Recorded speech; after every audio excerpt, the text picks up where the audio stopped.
Haleluya! Salam sehat untuk Bapak Ibu Saudara dan sejahtera daripada Tuhan.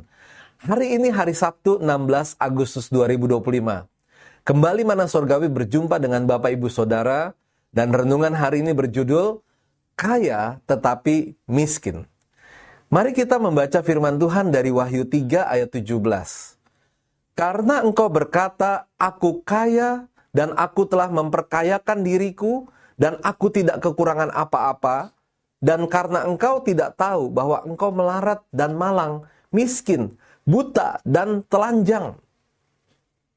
Kota Laodikia terletak kira-kira 43 mil sebelah tenggara Philadelphia, 11 mil sebelah barat Kolose, dan 6 mil sebelah selatan Hierapolis.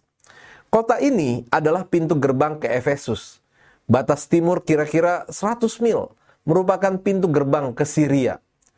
Sampai pertengahan abad ketiga sebelum Masehi, kota ini dikenal dengan nama Diospolis atau kota Zeus dan Roas.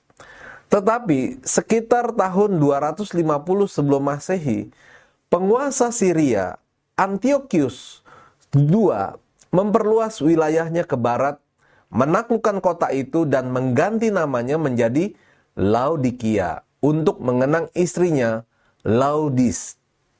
Kerajaan Romawi memasuki wilayah ini tahun 133 sebelum Masehi dan menjadikan Laodikia sebagai pusat pengadilan dan administrasi.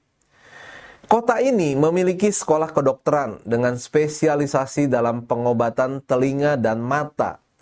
Bahkan telah mengembangkan salep untuk kesembuhan radang mata. Salep ini membuat Laodikia terkenal. Gempa bumi dahsyat menghancurkan kota ini tahun 17 Masehi. Dan seperti kota-kota lainnya, Laodikia menerima bantuan finansial dari pemerintahan Romawi. Tahun 60 Masehi terjadi gempa lagi dan menghancurkan kota ini.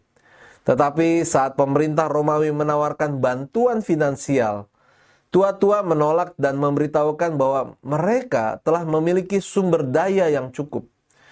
Bahkan mereka menyumbang bagi pembangunan kembali kota-kota di sekitar mereka. Suplai air bagi penduduk Laodikia berasal dari Hierapolis yang berjarak 6 mil dan disalurkan melalui pipa besar. Sumber air dari Hierapolis berupa mata air panas yang mengandung kalsium karbonat. Ketika sampai di Laodikia, air panas itu berubah menjadi suam-suam kuku dan khasiat obatnya sudah hilang. Jemaat Laodikia adalah satu-satunya jemaat di antara 7 jemaat yang disapa Tuhan di kitab Wahyu, yang tentangnya Kristus mencela tanpa satu kali pun memuji.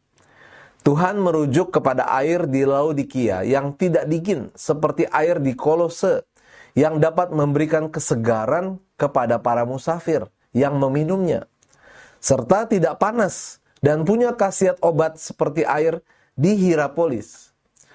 Air suam-suam kuku di Laodikia membuat orang yang meminumnya menjadi mual sehingga dimuntahkan. Ini menggambarkan ketidakbergunaan jemaat Laodikia. Mereka mengandalkan hartanya dan acuh tak acuh terhadap pemberitaan firman. Mereka merasa kaya karena mereka memiliki banyak uang. Lalu mereka tidak membutuhkan Kristus. Kristus berkata bahwa secara rohani mereka miskin, buta dan telanjang.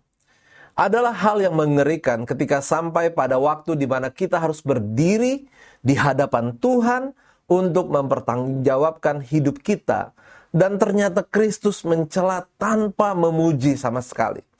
Kalau hal ini terjadi, tentu Kristus akan memuntahkan kita seperti Dia memuntahkan jemaat Laodikia.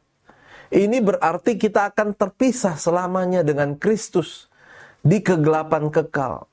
Mari, selama masih ada waktu, baiklah kita membenahi diri menjadi anak Tuhan yang berguna seperti air panas di Hierapolis ataupun air dingin di Kolose. Kata-kata bijak hari ini, waspadalah terhadap kehidupan yang suam-suam kuku agar kita tidak dimuntahkan oleh Tuhan.